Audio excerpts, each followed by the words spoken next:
I think we can. I think we can start, even if we're 2 minutes early.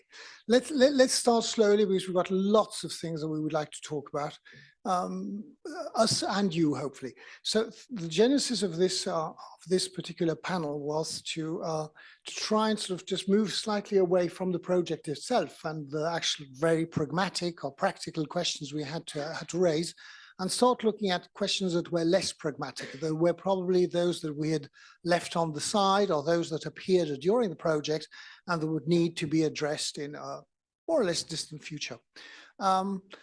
There's a number of questions here, and we only selected some. So perhaps your favorite really difficult question won't be part of these, in which case you could feel frustrated, but we'll have time for questions, and that'll be the moment of saying, no, I really would like this panel to answer these questions. So the panel comes with people who have different perspectives, who've got quite a lot of energy and experience on this. We've got Deirdre Butler from we've heard before in a panel earlier, who comes from Ireland. Over on your left, we've got Pietro Perconti. That's it, Pietro Perconti. He is a professor in philosophy in Universita di Messina. And people who have been at the different AI fatigue meetings will remember him from already a panel we held 1 year ago. And Robert Reuter, close to me here, is the local person. He's a professor more in computer science here in Luxembourg.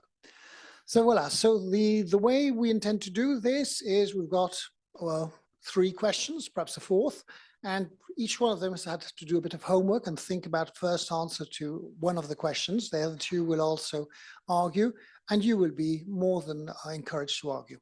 So the first question is a question that we did raise in Dublin. I think we talked about it, and it is the question of the costs. So one legend with digital education, and even more with AI, is, oh yes, this is just digital stuff, and everything can come for free. But perhaps that's not quite right. Perhaps there are prices to pay. There's direct, indirect prices, and we should look at that before having people being frightened.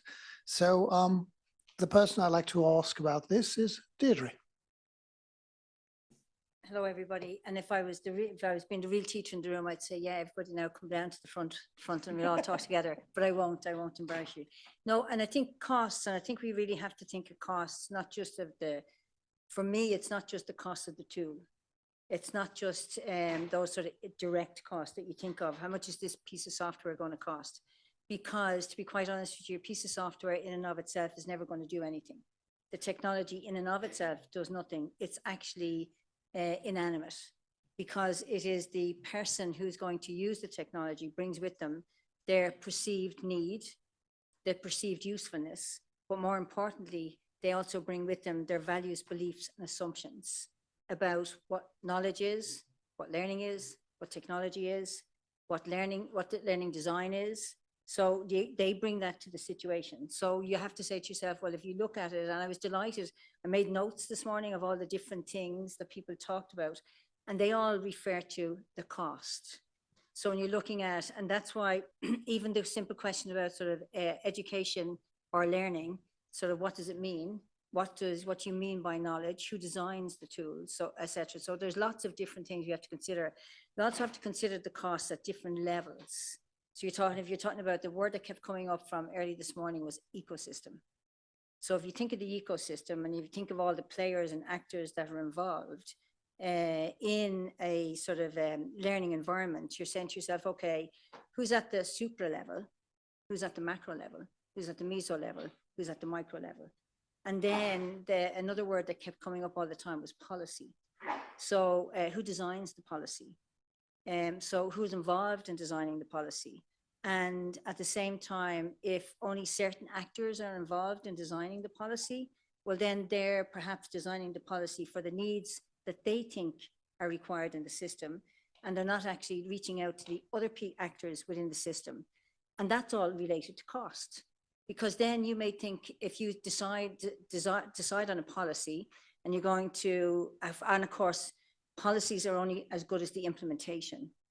Okay, so we're great in Ireland at making policies. What we need to actually really follow up on a lot is actually the implementation of what does real implementation look like. So if you make a policy and you haven't included all the actors, well, then you've huge costs to yourself, because then you actually implement it within the system, and then you're scratching your heads afterwards wondering why didn't it work. So that's one cost. The other cost then is then sometimes people have perceived notions, and we talked about this yesterday in our partner group, whereby certain actors within the system may think, well, this is what the learner and the teacher needs, or they won't be interested in that. So there's no use doing that. And yet, when we actually did the evaluation, I prefer to call evaluation like sort of the narration of the story, because of the fact it depends on sort of what tools you use, etc. So when you look at the narration of the story, what came out was the actual teachers were actually excited to use it. They wanted to use these tools, which was contrary to what a lot of other people thought about it, okay? But what frustrated them, and what came through very clearly, was the fact that the tools they were being requested to use were perhaps not fit for purpose, or they perhaps, if you looked at the learning pathway, maybe the focus of the learning pathway wasn't focused enough. So there are all these things you think of as relation to cost. So really, when you get at the nub of the problem, and that's why I asked the question to Wayne in the last session, was about sort of, well, what do we all understand by certain terms? And that's why, unfortunately, Wayne had to go. But the thing about sort of education to me is something that all of society are involved in, that it's not just the teacher. I like to use the word sort of, you know, learning, teaching and assessment, and learning design, because that's what I can actually interact with and control as a teacher. Because there are other things that we can and cannot do. So you have to think of that. So you see, look at the policy at one particular level, you look at the actual learning environment, and you say, well, okay, how can the policy get enacted? And there's a cost with that. So if you really want the policy to be implemented and enacted in the classroom at the macro, meso, and micro level, so you have to think of those. So you have to think of the costs at those three levels. And if you're really serious about it, you need to think this is going to be a big investment. And if it's going to be a big investment, let's stop wasting money, okay? Let's consult with the people who are actually instrumental, and the people who at the other end as well, the students, etc., who are actually going to be, we're all members of a society. So in order for us to be really, truly agentic members of society and be able to actually take control of our society and shape it the way we want to, so we need to be able to do that rather than have a technocratic society where the technology is deciding what's going to happen. So to do that, there's a big cost. So we need to sit down and say, what do we value? What are our needs? How do we actually empower people to develop the society we want to develop? And at the same time, then think, well, who are the people that are instrumental? So, and how can we actually do this together? And I think that's really, really important. This sort of, you know, sort of cohesive, coherent approach to a problem that has been around for a long time. A lot of the arguments and everything else we're talking about, we had these 30 years ago when we were talking about the introduction of technology into education.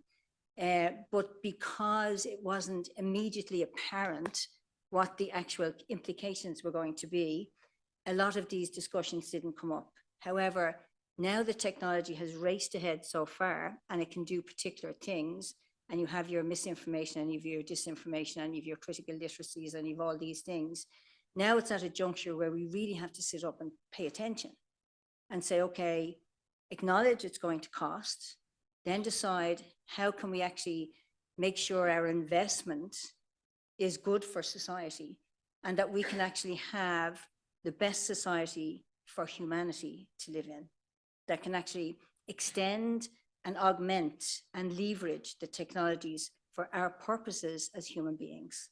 So I think that's the cost that we need to actually look at. Thank you. Well, anyone of you want to answer or give an opinion on this? Yeah, thank you, Colin.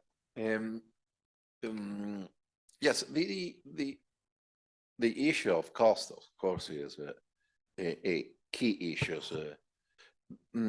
Because by and large, the adventure of artificial intelligence is intended to be exactly a way to save money, save work, to be safer, and so on.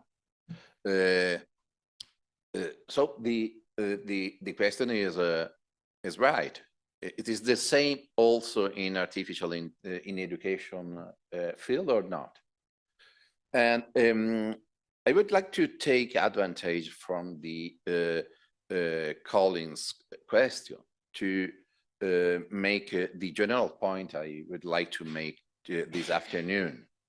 And the claim is quite simple. I think that nowadays we are dealing with a radical challenge from the youngest generations. The challenge is the idea that you can acquire culture without education. Of course, if these were true, we will have a radical answer to the Colin's questions. Yes, using artificial intelligence technologies in educational field is cheaper because on the whole, you can leaving aside a major part of institutional educational devices.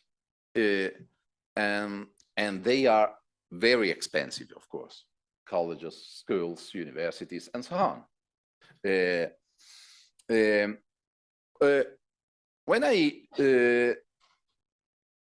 talking about the idea that youngest generation are trying to acquire culture without education, I don't refer, of course, to the to culture in the embedded, embodied sense. I mean, if you are cooking, you are exercise your culture. If you are wearing in a way, you are exercise your culture, and so on. But this is not my point. The kind of knowledge, the kind of culture I refer is exactly that on which it is based the knowledge society. I mean the capacity to develop to a given app, for example, without a regular program in engineering, in software engineering.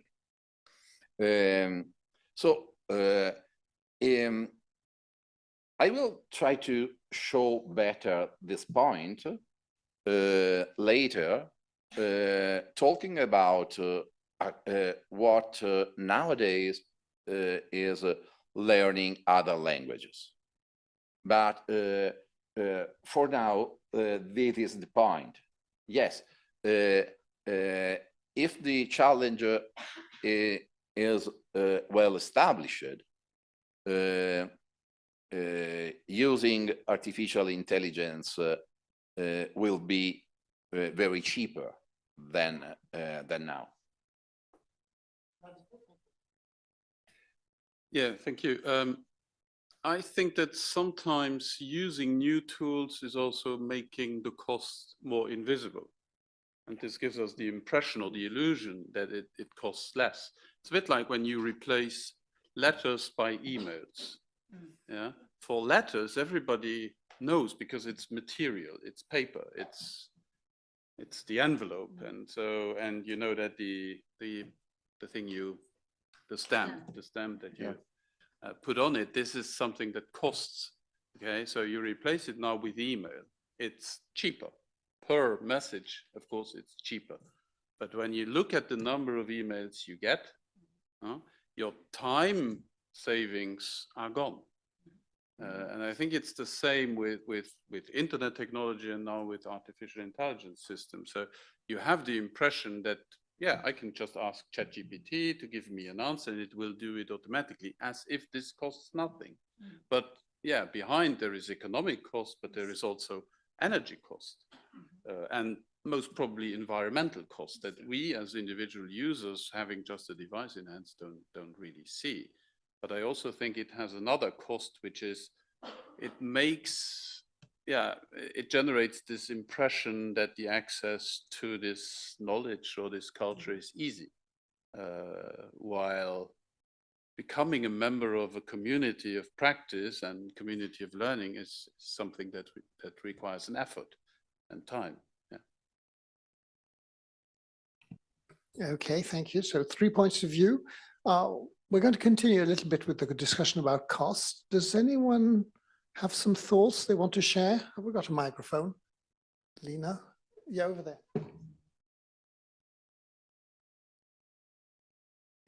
Anybody else about the question of costs? So these are the global costs. I had in mind more the question of costs of if you had to go and see the Minister of Education, who might be enthusiastic or wary, right? What would you, what would you warn him about? Would you just say, this is going to come for free, it's going to be cheap? Or would we want to do issue some warnings saying this is not going to come for cheap, it's going to be actually expensive? Yeah, I think what you have to be aware of is the fact that sort of when it comes to everything to do with sort of society and education, people are inclined to be simplistic. And I think one of the best things that I have used with policymakers, so they see how things are interconnected and sort of it is an ecosystem and it's around a long time. So it was the UNESCO competency framework, because it actually listed, and it was a matrix. So it actually had the 3 levels, tech literacy, knowledge deepening, knowledge creation, and it had down the side all the elements that had to be looked at. And it was very easy for policymakers and others to see, well, if I make a change here, it actually has an impact on this piece and this piece and this piece. So I need to actually understand that they're actually interconnected, that if education was a simple thing, we would have solved it a long time ago. Do you know what I mean? And it's actually an integral part of how we develop our society. And for everybody to understand, I think sometimes that can be the misnomer. People think that knowledge is something that is just like a package. I can package it up and I can sort of, pass it on, that sort of transmission. Whereas you actually then say, well, okay, knowledge is something that has to be constructed. It has to be real. And who constructs it? And how do you actually scaffold people to construct their understandings? So I think it's you have to make sure, as you say, the one thing I always live by is sort of, under promise and over deliver. So you can't make it a simplistic thing then, because people come back and say, oh, well, you said this, this, and this. So I think you have to be very careful of what you can promise, and then you can over deliver on what you're going to do. And if you actually look at things realistically and say, and can actually talk, because a lot of people in policy, particularly the ministry, et cetera, because they're politicians, they understand finance and they understand sort of, cost benefit analysis. So if you can actually learn as well, I think there's where we have to get better at talking in that sort of language too, that if we do this, and if we actually prepare people to be agile, critical thinkers, then irregardless of the next big thing that happens, because people are prepared and they actually can think critically and be agile and change their practice, well, then we're actually sort of future-proofing as such the profession, the teaching thing. Same way as if, look, even for when the internet came out, everybody thought it was great and there was no cost. Again, that you could just put in a search. I keep saying, like, if everybody put in a search, has anybody actually calculated how much that costs? Just a single search. And then if you go ChatGPT, oh my God, it actually explodes, because of the fact that you have all these servers who are crunching everything and they're doing it. So, I mean, we know more than most in Ireland, because the sort of servers are actually using up so much of our grid. that we are in crisis, that if something happens, do you know what I mean, that there's not that sort of sustainability and green energy costs that are going on. So you need to look at the overall picture of the sort of the energy and the sustainability. But I think if we had actually tackled the problem, again, you had, Colin, in your slide, like sort of challenges, and it was looking back and looking forward. What we can learn from looking back is when it came to simple internet searching, and we think young people are good at technology, yet they use things, but they're not, they don't actually think. When I actually put in a search, rather than take the first thing that comes up, how do I actually sort of ensure the search is accurate, it's not biased? How do I triangulate my findings? If we had done our work then, 25 years ago, I often wonder, would we actually be in this critical juncture now for misinformation and disinformation? So I think that's the sort of argument I'd actually sort of put to a minister and say, we need to invest now so that we are actually in control of our destiny in the future. There is a question from the audience. Margarita, you wanted to?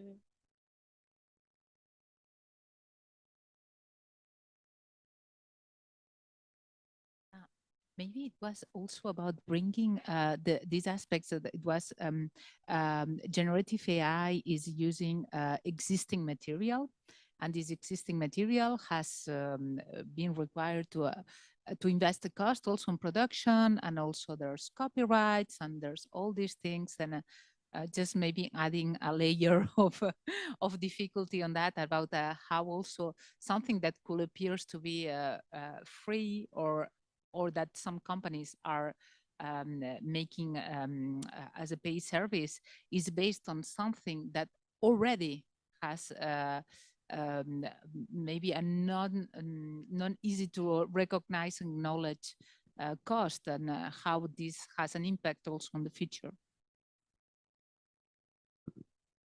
Yeah, I actually wanted to say something that's in the same line, because I think we need to distinguish between the tools like ChatGPT, for instance, that people use, and then systems that school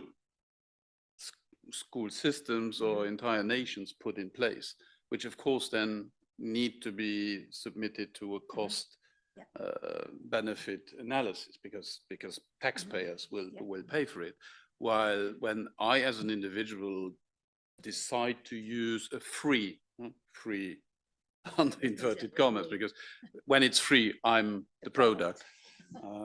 And yeah, so when I choose to use such a free software that has some cost to me, but it doesn't have direct cost, monetary cost to the school system, for instance. So, and I think that's currently what's really happening.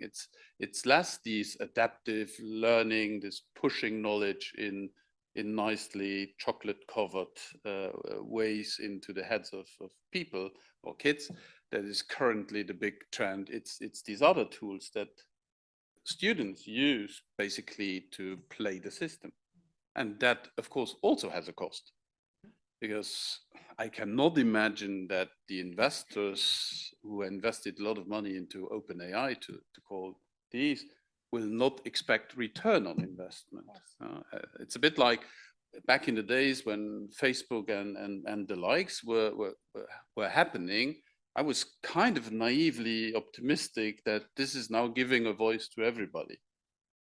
Well, when you look at who has a voice now, yeah, not sure if the cost is worth the freedom.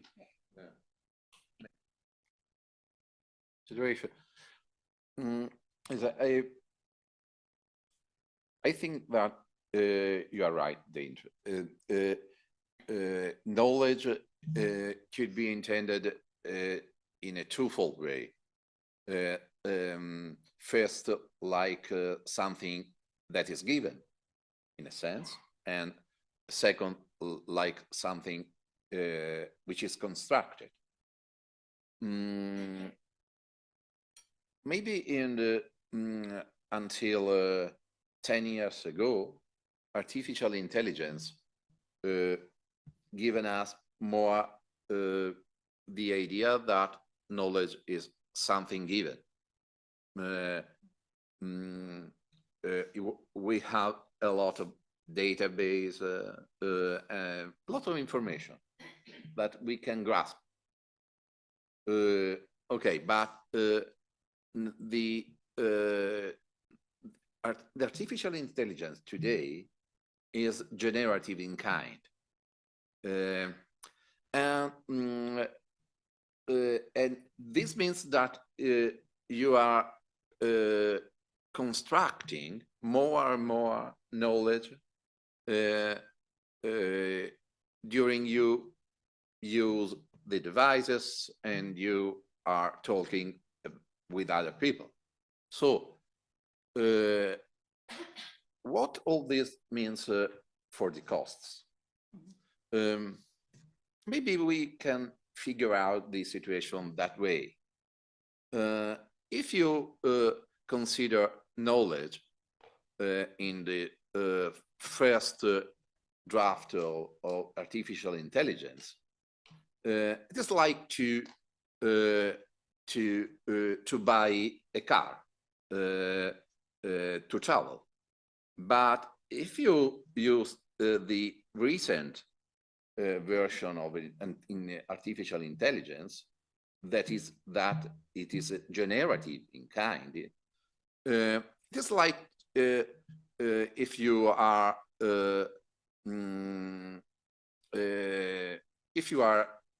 if you have tickets for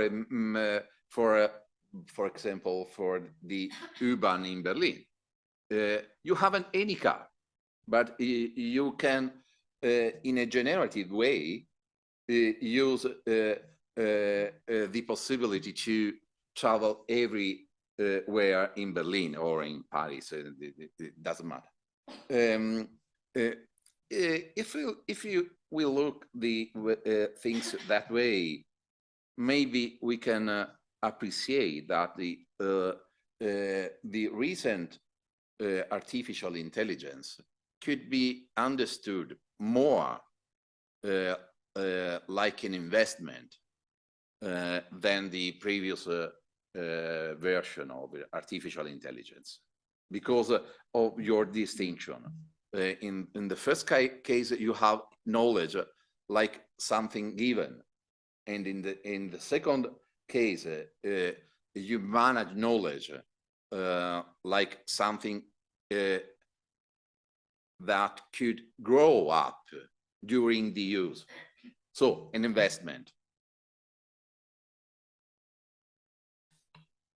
Okay, I'm going to have to think about that one.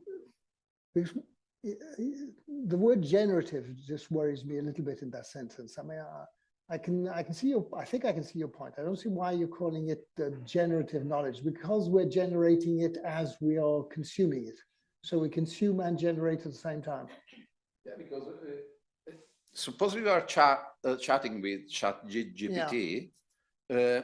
Many of the outcomes of the chats are surprising, are not predictable by previous knowledge. So the outcome is new, and this is possible because the technology underlying is generative. Right, reactions or not, but yes, I could see a hand up there. Sorry, Lina. Yeah, I know, this is your exercise. Now, the question of costs is important because people are often in the situation of saying, you know, we're very much in favor until somebody tells them how much things are going to cost. And if that arrives too late in the discussion, then suddenly whatever was being done up to there can just, you know, be frozen. Yes. Okay.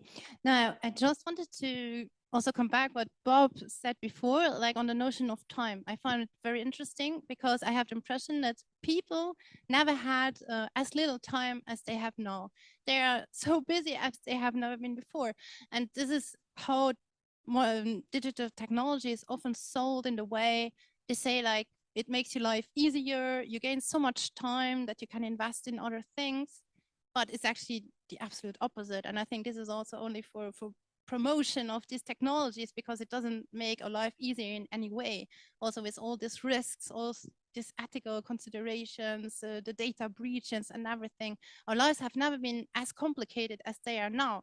And in some sense, like we are creating our own devil also with all this AI technology, because we don't know where it's going to go.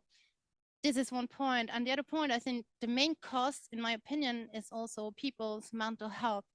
Because when I was receiving like clients, when I was working as a doctor in psychology, many people came to see me with like severe burnout symptoms because they had like a misuse of digital technologies, adults and often also children. And we also know that children under the age of 12, their nervous system is actually not made for using digital technologies at all. And there is also the question that I ask myself, where will we go as a society if the teenagers like in schools are using these technologies like the entire day? What does it make with their emotional health to be in front of this screen? Because we also know that the screens, they have like also they emit some energies that are not very healthy. So what will it make with their emotional, psychological health if they are exposed to the screen the entire day? So the cost in time and the cost in health. Same applies for the car. An old technology that nobody today really questions, because we all use it all the time. We save time, because traveling from here to my home is 15 kilometers. So it's not that far, but by foot, I've never done it. By train, I can do it. By bike, I can do it. By car, I can do it. But yes, riding a car has a cost to my health, because walking would probably be much healthier. It would be better for my mental health. It would be better for my physical health. So, and to some extent, this is not to say as an excuse for the technological innovations that are sold to us. I tend to think it's kind of inevitable, because we will fall for the trap. Because it will give us new opportunities. And yes, we will use these new opportunities to spend more time doing more stuff, because we can, well, we hardly ever manage to stay silent. Yeah, but I think it's been able to make an informed decision, and not just about health, but about all, that's what I'm saying, it's a complex question, and we actually have to look at everything from all sides. So I don't think it's a case of throwing the baby out with the bathwater for anything. I think these are, society is always evolving, and it's how we actually engage with the, and sort of, you know, Vygotsky talks about as well, about your sort of your relationship between thinking and tools, and how tools can change your thinking, and your thinking can then change your tools. So that sort of symbiotic relationship. So we're always striving to do things in different ways, but we actually have to remember, like, sort of, you know, sometimes as well, to take a breath and say, okay, what is it we're actually at? What is it we need to actually invest our time in? Does it make us more human? And for me, it's actually at the center of it is, where is the locus of control? Okay, so for me as a human being, where is the locus of control? Am I still in control? And we see it in everyday life now about sort of elections. I won't go into what countries or anything, but how they can be manipulated, how sort of, again, perhaps how sort of people don't understand how the tools work, how misinformation, disinformation can go about it, how now with the AI Act, I'm delighted, because now I'll actually be able to say to the car insurance company and everything else, well, you know, explain to me the algorithm on which you formulated that price. But I know I can do that. Do you know what I mean? But others won't. And then again, what I like as well is the fact that I can go back to the developers, and they can't give me the sort of the excuse of, oh, well, it's neural networks, you know, and we don't really know what's going on. And I'm saying, just because you can do it doesn't mean you should. And if you can't explain it to me, then you are no longer in control. So that to me is why it's the locus of control is really important, as to who actually has the control. So, and I'm very much in favor. I've used technology all my life. I can see the benefits. I can actually sort of see how it opens up the mind, how you can do very different things, and it enables us to do very different things. But I think we always have to ask questions. And I think it's a matter of balance all the time. Okay, I'm going to move on to the second question, but thank you very much. So the second question, difficult question, Pietro has already said something about it. It's the question of learning, and I know your particular interest is in learning foreign languages, but it is a question that had already, we'd spoken about it in the context of the project, which was the question of saying, you know, how do we motivate children, adolescents to learn with AI arriving? And we've seen other cases where this question is just boiling up.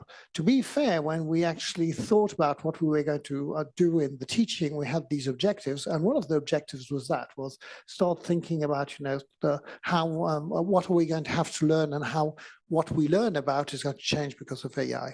So I think now we weren't able to really do it during the project, but we can at least start rethinking this question. So your first thoughts, or your thoughts about this? Yeah.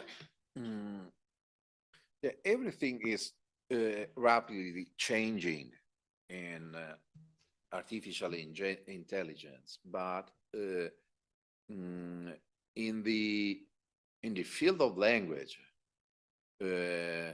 we have a real revolution. If we pay attention to the circumstance that the seminal paper on transformers architectures is 6 years ago, yeah, more or less, and the paper was completely theoretical in kind. So the technological applications are later, of course. So it is a real revolution in a few years. So in a sense, we can simply ask for the need to acquire, to learn other languages, foreign languages. And maybe we can reply in a quite radical way. We don't need to acquire foreign languages yet. Why? Just because we can use deep learning technologies in all the varieties in which they are useful for us. For example, ChatGPT, DeepL, and so on. We have nowadays a plethora of opportunities. But when I was a younger student, I attended a kind of school that in Italy is known as gymnasium, and I have to learn Latin and ancient Greek. Why? It's not clear for Italian student, to be honest. Teacher says to us that it is like a gym. It is like a gym for brain, like a gym for and maybe it was true. It was true, but in those years, we are completely engaged in translations, and yeah, it is completely unuseful nowadays to assign homework consisting in a translation, because every smart student do the work in a while. So of course, a good teacher could monitoring all these, could use the chat in a creative way. For example, you can say to the student, use the chat to perform, to achieve a given cognitive purpose. Of course, you can, but we have to be honest. If you consider that I need a distinction, a quite simple distinction. It is very familiar for philosopher of language, linguistics, and so on. That is the distinction between the communicative function of language and the cognitive function of language. Of course, by communicative function of language, we refer to the capacity to convey information to other people. And by the phrase cognitive function of language, we refer to the ability to shaping thought, or all other linguistic functions that are not informative. For example, the purpose to influence other people's behavior. This is not simply conveying information. It's another thing. It is another kind of thing. Okay.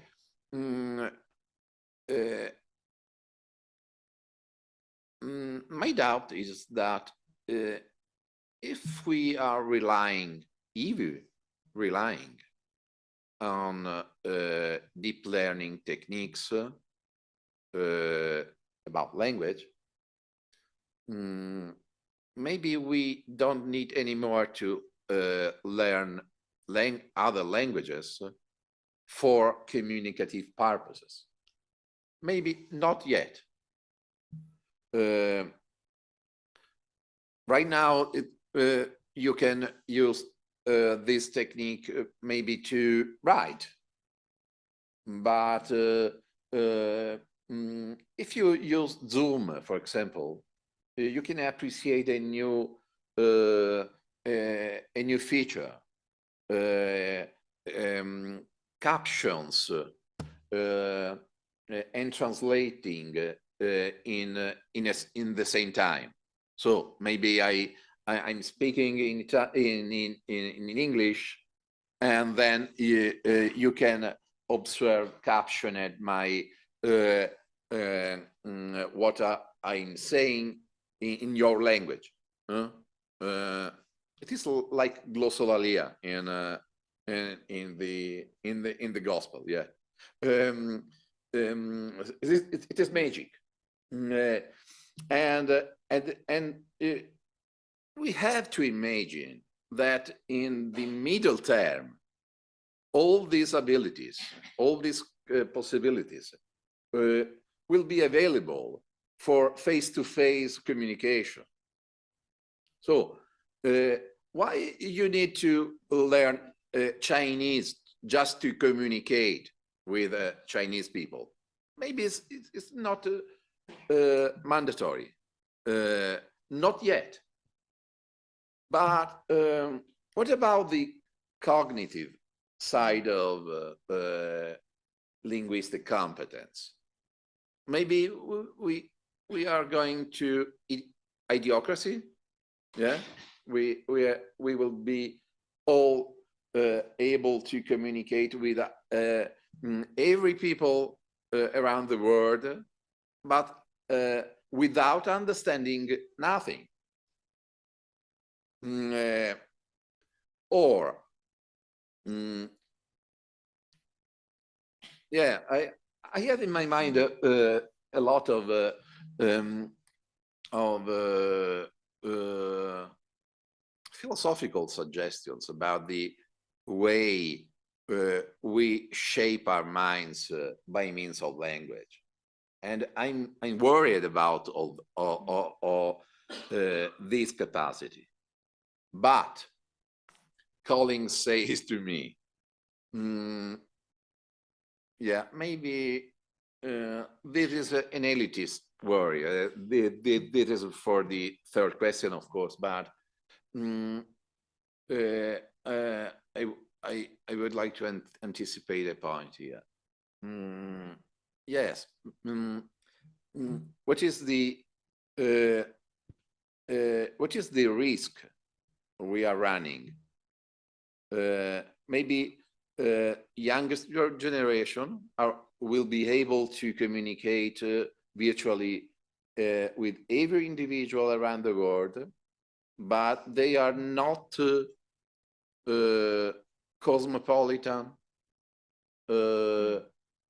intelligent in a sense. Yeah. Then we could expect from people that master more than one language. This is a possible outcome.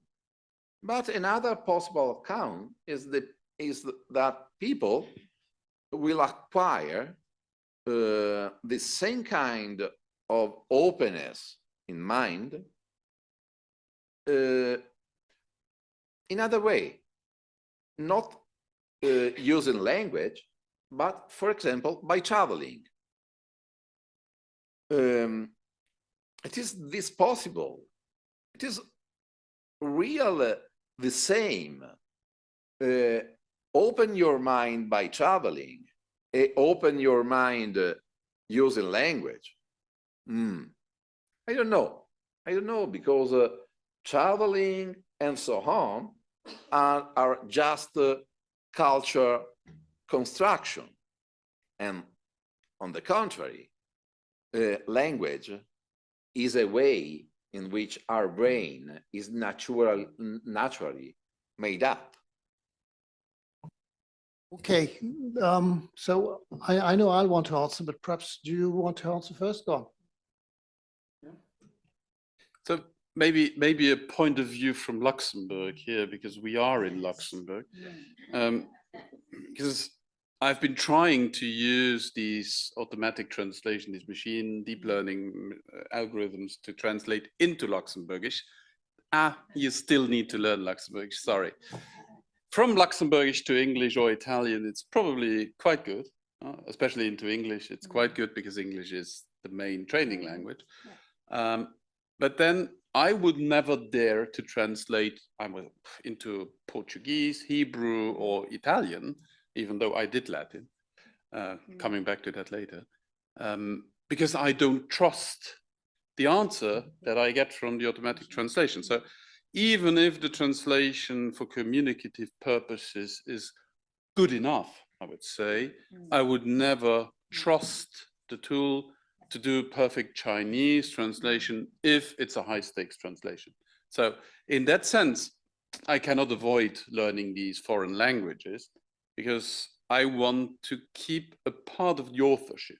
And I'm saying authorship under inverted commas because part of the authorship I would give to the machinery, but part of the authorship would be me signing this is trustworthy in the sense that I as a human being have controlled that the meaning of the two sentences in or the two paragraphs in the two languages fit. Yeah, so it's I'm also anticipating it's a question of trust and who gives you that kind of somebody you trust to be trustworthy, and for now that's humans. Might change in the future. I'm not sure.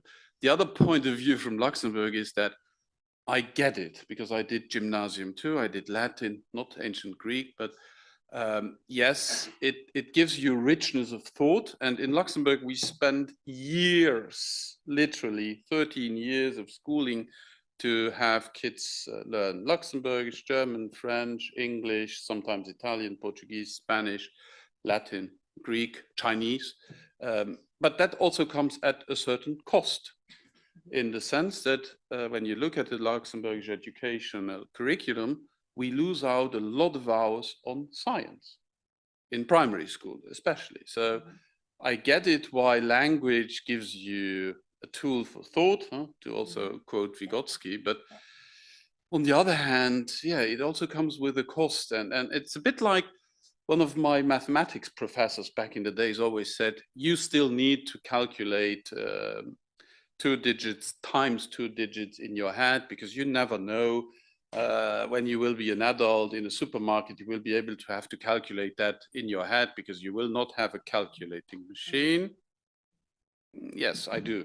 And the cashier doesn't even do it in her head or on paper. She does it with a machine that we all trust is probably more efficient than us doing that in our heads. So in a certain sense, I think it's okay to delegate certain parts of the process, because we can then also free our heads to do other stuff where we as humans are much better than these automatic robots are good at doing this, the number crunching.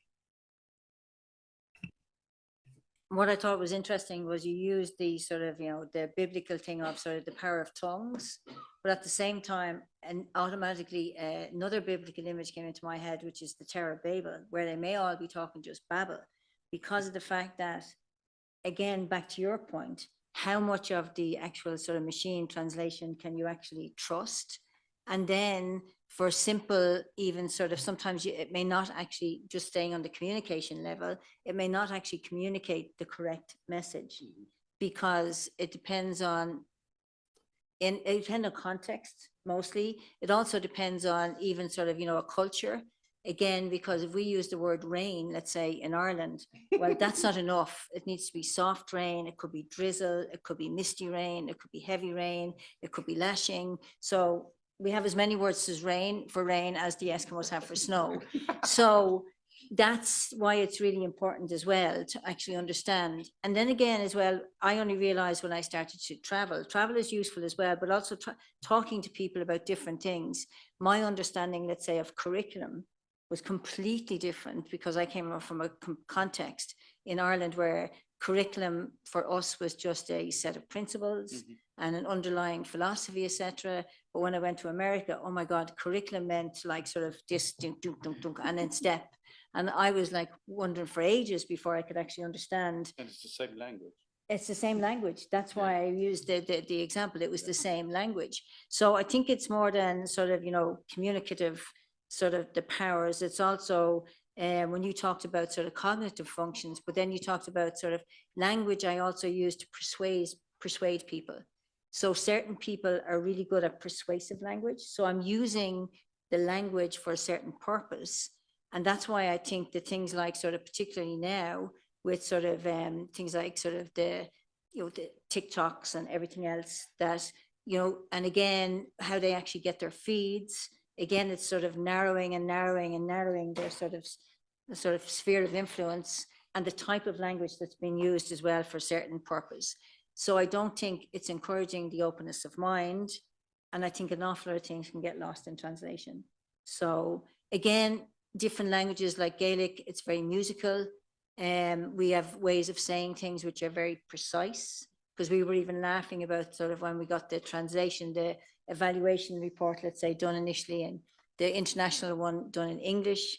And yet when it was translated into other languages, how it was actually even the number of pages either increased or decreased, etc. And it was all the same content. So yeah, I think it's again a provocative question. Okay. Any questions from the room or arguments about the question? I mean, the question was meant to be more general about learning in learning, but I do think that learning foreign languages is the first problem we have, the first problem that the education system has. I remind people that in September at the UNESCO, the Director General Adjunct of UNESCO asked that as a preliminary question. Do we need to learn languages today? So, made it vocal, the question. So probably there are some language teachers here, but it means, she didn't mean we had to do it, but I'm just listening to this. And I get the impression that we're really going to have to rethink the arguments, because the argument about the cognitive part, I could agree on, apart from the fact that I'm not sure that the current education system is achieving that.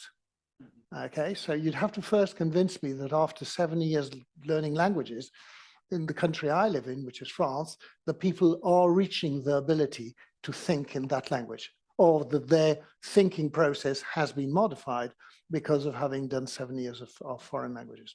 So you first have to convince me of that, and then we say, okay, yes, how can we reach that point? Because of course I do agree that being able to think or to yes, develop thoughts in different languages is lovely, it's brilliant, it's a huge success.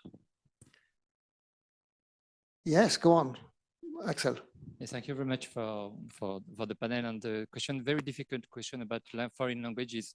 In France, 2 or 3 weeks ago, all the inspectors in charge of how to train and to assess the teacher or how to train in foreign languages were at a training session about AI. So I went there, and obviously this question was suggested. They are preoccupied about that, obviously, but they have the answer. The answer is a tool will be there in order to facilitate the discussion, as you mentioned, communication part. But foreign languages is an access to a culture, to a country, to an history, to a point of view of difference, something very different. So they are quite confident that practicing foreign languages is good to accept other point of view, other history, to enrich yourself with the difference. So they are quite aware about that, and they're quite confident that it will be a good cognitive application to practice the foreign languages for a long time. But they know that we will have some very kind technologies and we can put just here and we can just discuss, and with a fluent translation, very, very fast translation. So they have this kind of subject in mind, and they have made some things that we could share after that. Just consider the level of expertise about AI linked to the level of expertise in the foreign languages linked to the CERCAL, you know, the A1, A2 level, B1, B2. So they suggest to use this kind of technology on AI-based when you are till the level A2, then from the A2 to B1, use this kind of technology and practice this kind of teaching session or activities. So it's quite well done, I think. So it's not my job, it's their own jobs. And it's quite, it will be shared with OECD and with a European partner, because there is a group working on Europe about teaching foreign languages with digital technology. So obviously they consider the point of AI technology. So as you said, we can distinguish communication, pure communication that could be helped with technology. And we need to keep in mind the cognitive practices and the fact that we can access to a different culture, and that is good to be to share culture. And the last point was about education and digital literacy. Yeah, because this point is fundamental. We could not accept to be only based on what has been traduced by California only centric approach.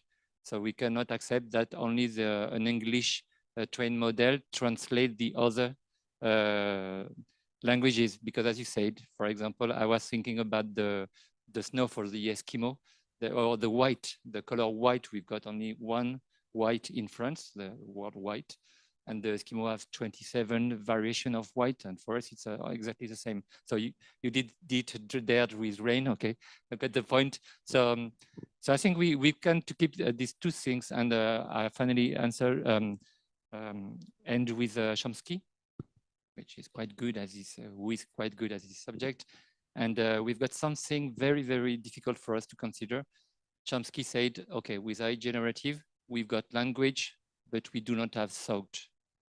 And as you all know, in education, we've got one fundamental, is the link between thought and language.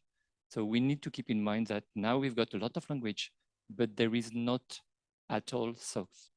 So we need to make this very clear for students, for teachers, for trainers of teachers. I really think so. Thank you. I think, go on. Just go on. I just want to jump on the Chomsky thing because Whilst the microphone moves.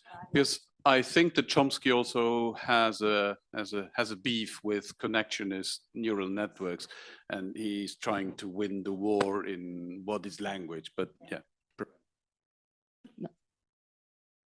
Just one observation again to languages. Okay, you were saying languages, okay, to communicate, and also then the cognitive part. How about, I mean, the part of relationship?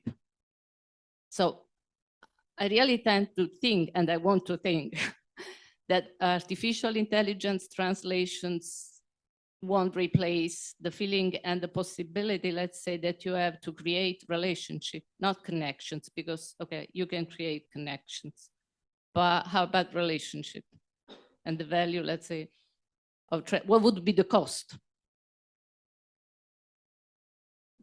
If I may shortly, I sometimes have the impression that we would gain in relationships if everybody was able to speak their mother tongue, or at least, let's say, a language that they feel most comfortable with.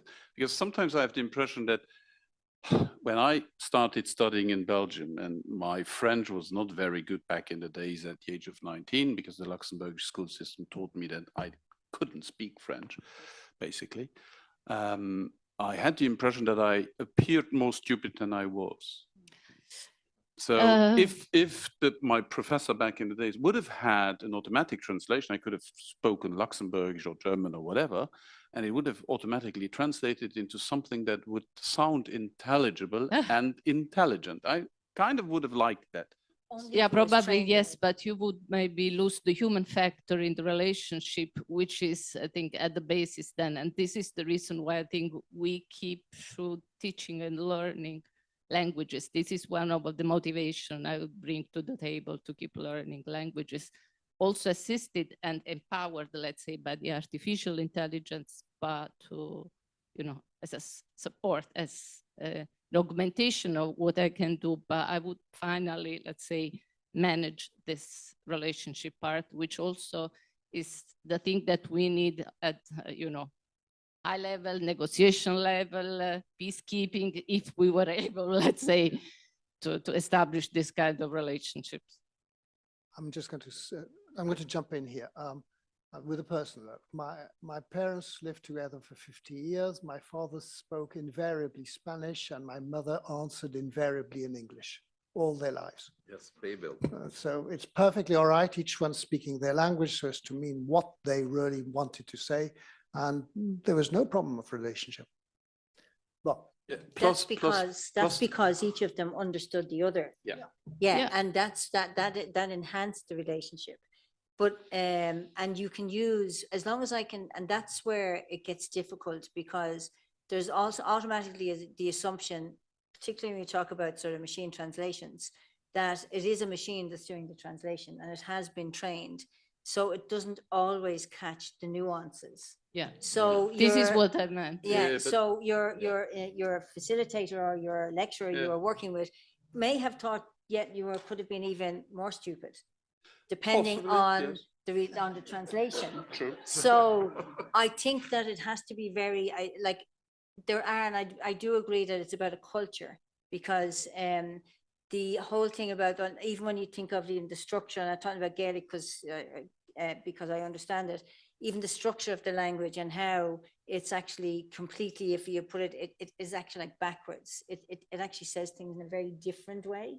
And I often wonder how, when people are actually constructing the language, what way did they actually think, etc. Yeah. So, and again, you're reaching back as well. It has that sort of contextual thing, that you're reaching back, and it's identity, that it's, whereas life could get very boring if everybody, do we actually have a race to mediocrity as well, if everybody spoke the same thing? And again, about the sort of, I always think of the Terror Babel, and maybe, as you said, with Chomsky, we're all talking, but is it actually taught? And it's the same connection with the information. So a lot of the thing, we're swimming in information, but actually, is it knowledge? It's the same connection, I think.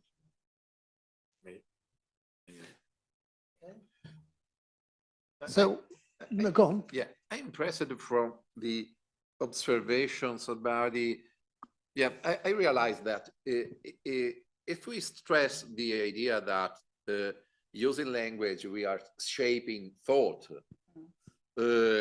and if we at the same time stress the idea of the variety of cultures, the usual risk is the Sapir-Whorf hypothesis. That is the idea that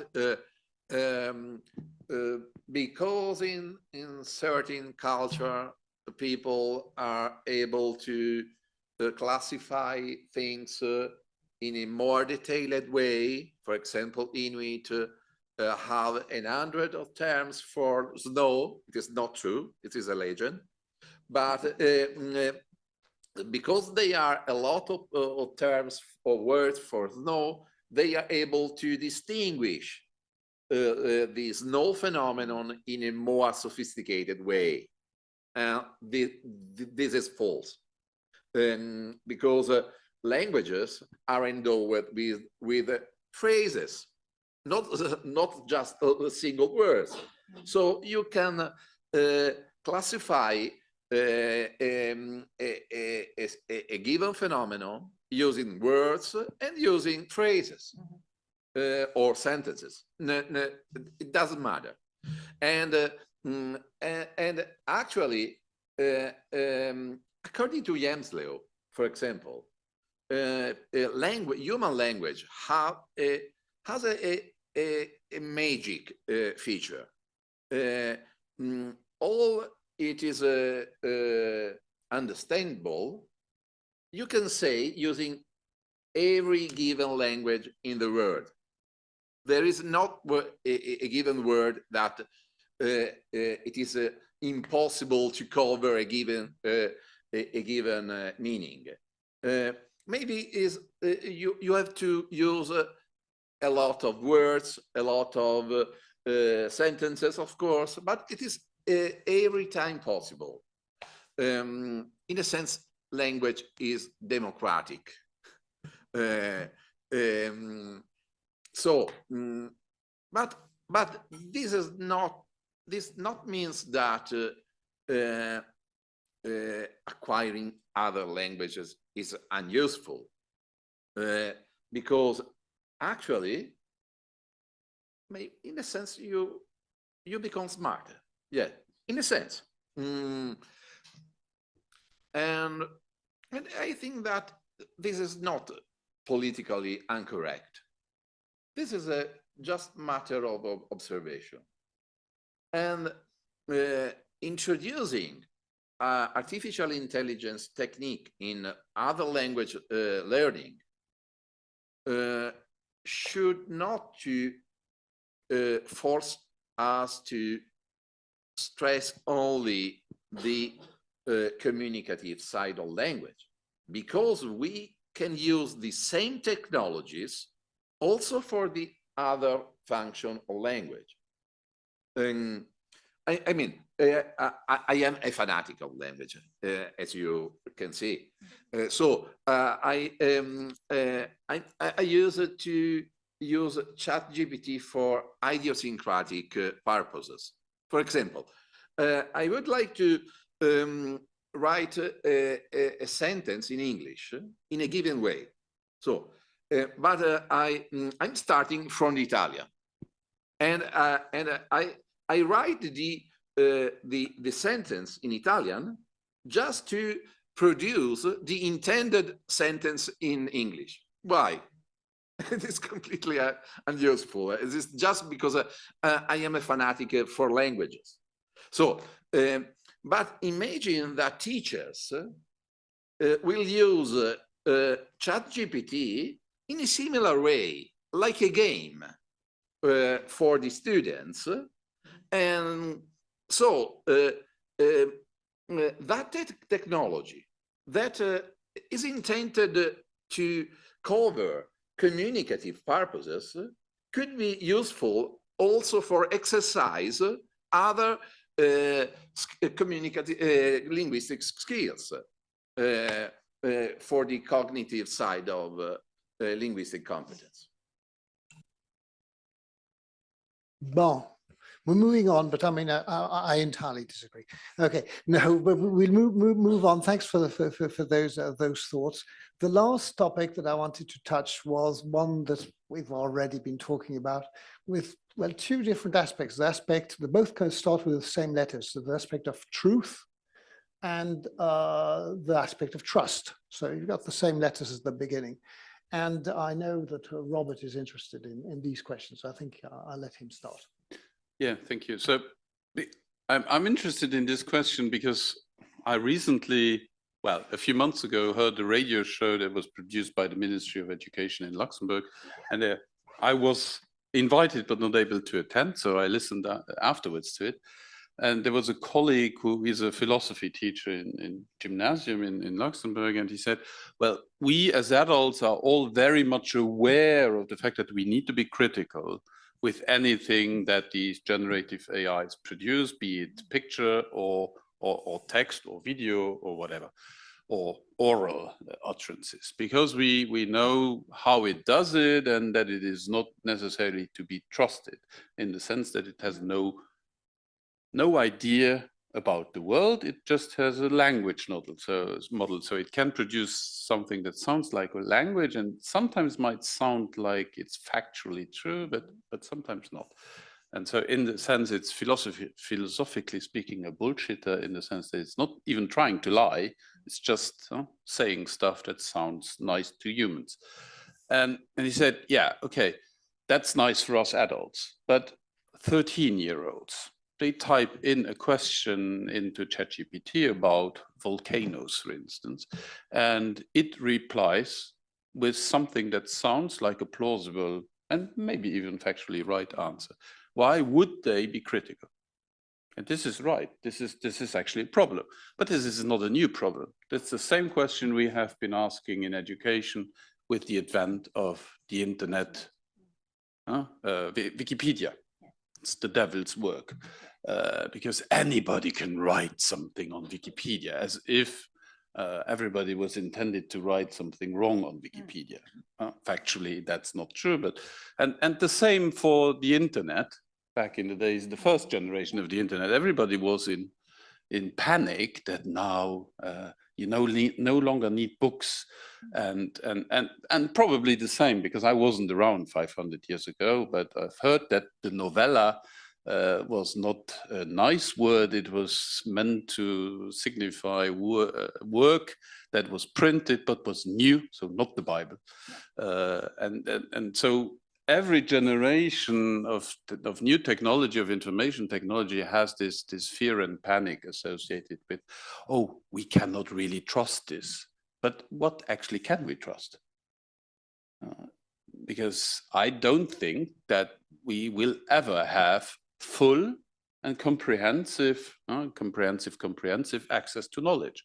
Knowledge is always constructed. It's always something we do, and it's not because the book as the knowledge medium, the traditional knowledge medium that schooling also has, the grammar of schooling has developed under the influence of that static medium.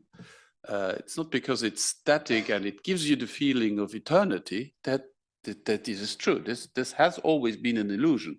And in that sense, I'm kind of happy with what we now see with the criticism of ChatGPT and BARD and all these large language models, because people now start to realize we have to think. Yes.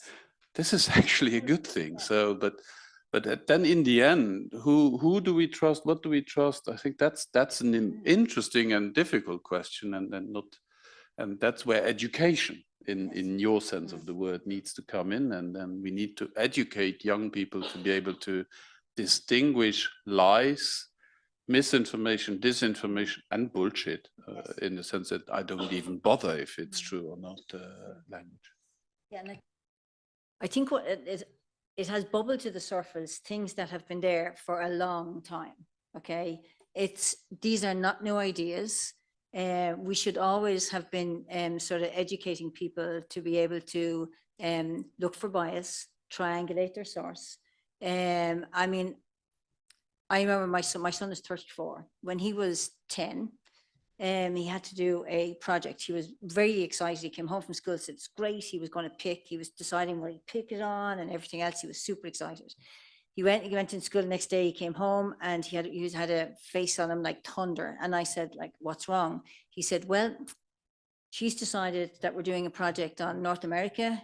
And I said, well, there's still loads of things you can do. And he said, no, she divided it up.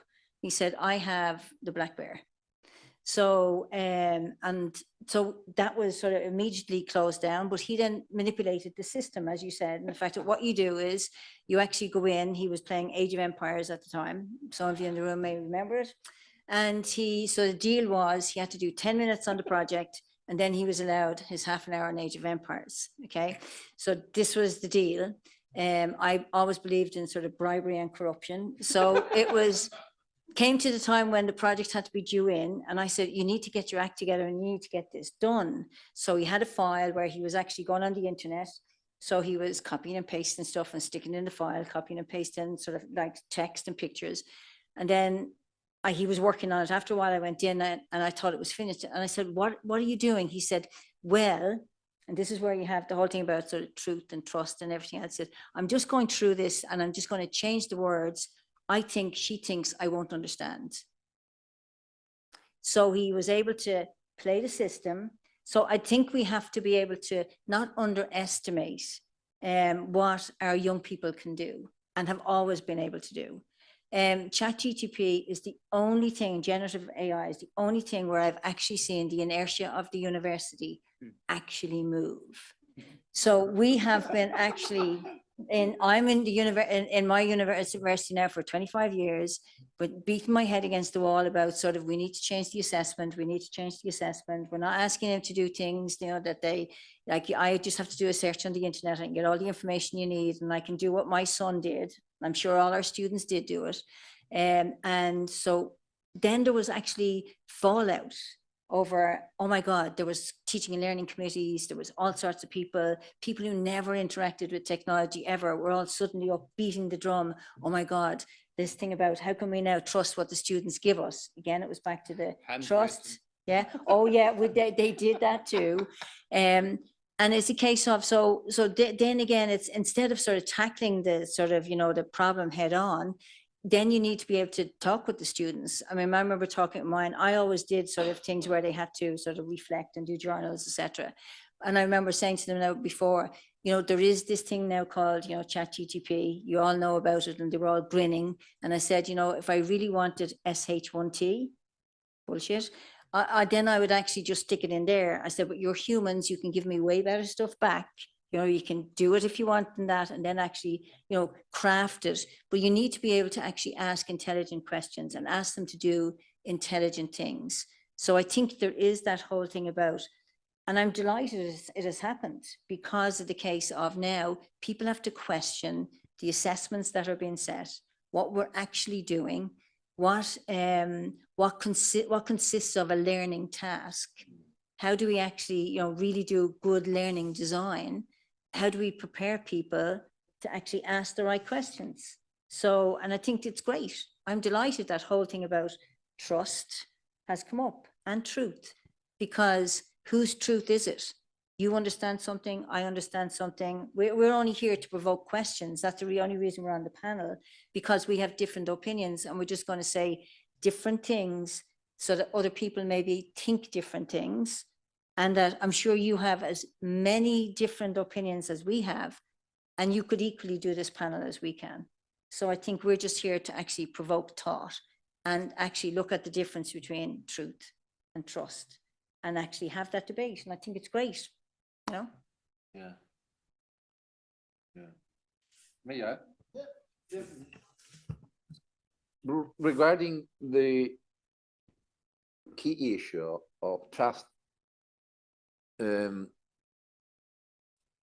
would like to complicate the landscape. Well, yes, we know we need to trust, in a sense, artificial intelligence. We need to, But trusting deep learning techniques like DeepL or ChatGPT is a completely different thing than trusting robots, especially humanoid robots. Because trusting humanoid robots is guided by the same laws we follow in trusting other people. For a simple reason, because robots are endowed with a body. But if you are facing with ChatGPT, it's a completely different thing. So I think that in the future, we, as community of scientists, in a sense, we need to find the right methods to make available for trust even technologies which work without bodies. Because when we have bodies, we know how to gain trust. And the main pathway is anthropomorphism in a word. But this is quite impossible for in the ChatGPT case, in a sense, of course. Maybe you can try in a sense, but maybe using voice, for example. Voice is a way or to make embodied. Okay, but it is just the very beginning of this attempt. While in the case of humanoid robots, we have more information to gain trust from the body. I just don't think that all robots are humanoid. No. And there are machine learning based intelligent, whatever that is, robots that we currently use. People use them. They're called cars. Yes. Yeah, and I would never anthropomorphize a Tesla car, to name that brand, more, yeah. not. Yeah. Because we do. I think we, as a psychologist, I think that we always see humans everywhere. Yeah. Because we see humans in clouds. In clouds. So, but there is a reason, because you feel that a jaguar is more aggressive than a Renault. Yeah, and they build them like that so that certain tendencies to see certain personality types or traits are more prominent. But yeah, and I tend to, knowing how machine learning works and how large language models work, I still catch myself calling ChatGPT he or she instead of it. Yeah. Or the predictive model set. So I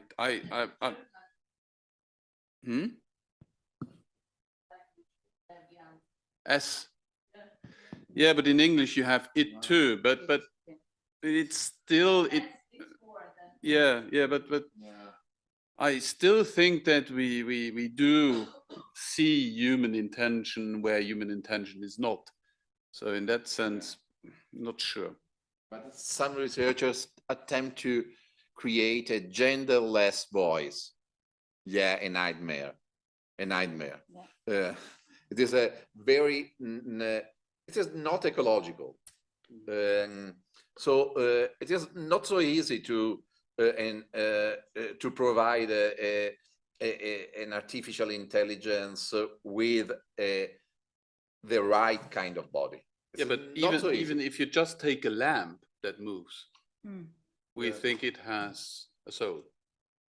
But it goes back to, we need to go back to actually it's truth and trust. Yeah. And you actually have to look at it and say, well, you know, like I was called a heretic in school. because of the fact that I never believed anything unless it was actually, because it was always at home taught to question all the time. So your truth, is there any real truth? And is it a constructed understanding? And is it that we actually agree that certain things are true and other things aren't? And so, and from what background and context and life experience do we come from? So I think we all have our own understanding of what truth is and our own understanding of what sources and who we trust, etc. So I think it's a great time to actually really think about those things and maybe talk about them. And we have an opportunity to talk about them when perhaps we didn't before, because it was just accepted as the truth because it was in a book or because so-and-so said it. And now we actually really have to interrogate our sources and see what's going on. We computer scientists are interrogated by all sorts of professions saying, give us a way to find the truth. So what you're trying to say is, no, this is proving that there isn't such a thing, right? And that basically give us a way to understand that there isn't such a thing. And this is part of also what we should try and do in the teaching part. Okay. Because I think it gives us an opportunity to actually really interrogate and really understand what we value as truth. And I think that's where we actually will see real differences. And then that's where we need to negotiate what do we believe is true, etc. So, and again, it really gets to the deeper question of what it is we are as humans and what we value and what we want the world to be. So I think it's a great opportunity. Yeah, but I also think we have to avoid the risk of anything is true. Oh no, that's Or, why I don't believe that. I'm not No. saying you do, but I've seen this guy on YouTube who by himself, by his research, found out that the Earth is flat. Yeah. And his geography teacher had told him that it was a globe, and he had just to believe it, because they actually never discussed why we know that this is true. And humanity has known it to be true for centuries or millennia. But so, yeah, the risk really is that then anyone will think of them by themselves without necessarily having the culture of science. So, and that's, to me, a real danger also for our democracies. Because if I can make you believe anything that's absurdly untrue and demonstrably untrue, then you will also be ready to do, horrible things. Yes, thank you very much for your very difficult point you address. Just in my point of view, and in France, we are thinking about that. When we are dealing with generative AI, for example, ChatGPT, we need to consider two different publics, the adults and the very young people. So we need that they understand they are not discussing with another one. They are discussing with a machine. So I like that the English could use the it we do not have in French. And the answer coming from the machine when they address a young children, a young student, should be the machine program said, and this, but not I. They should not be allowed to use I. They should not be allowed to say, I understand what you say. No, they do not understand, whatever. It's not, it's only a statistical model. And this should be clarified for the young student. So perhaps we will have law about that, in order to say, okay, for adult, no trouble. We know how to go for that. But in my team, for example, we just see how we discuss with this kind of technology. And we just say, I and you, what do you think about that? And when we say, okay, why do you say you? It's not you, it's not another one. So we need to be very, very simple with that. And probably we need to go by law, say, okay, when you address children, let's be clear, there is no another one. And we all know that we learn with another one. Learning is a social path. So if a young student is only with a machine, the trouble is with a book, with a teacher. We trust them because they've got an authority, and they produce the trust. When we've got an answer with a generative AI, who do we trust? Who made the program? Where are the data? Where are the biases? Where are the decisions made?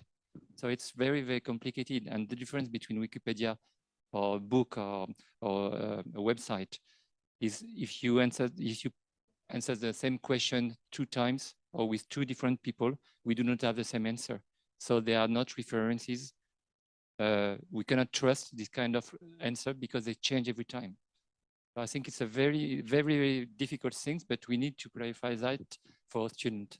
And the more they are young, the difficulty is bigger. I think so.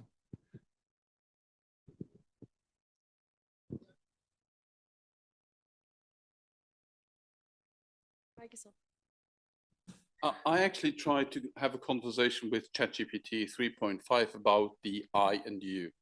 And it said, yes, I can try to avoid talking you and I.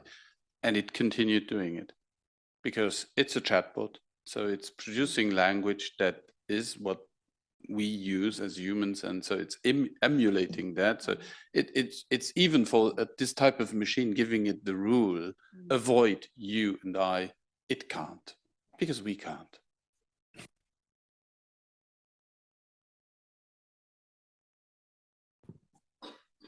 I am very glad that this debate is really taking place. I'm really glad that the debate, I hope with all my will that this debate actually goes further than just talking, that it actually becomes a reality, and that the actual, what happens in schools will be emancipating for young people, that they can actually become agentic members of society, and that we can actually improve what we do. So that would be what I would really hope that will come from this whole thing about AI. Thank you for this debate. Very intriguing and challenging. My natural attitude is toward techno-optimist. I see all the problem on the table, but I am confident that we can use new technologies for us and not for going straight on towards ideocracy.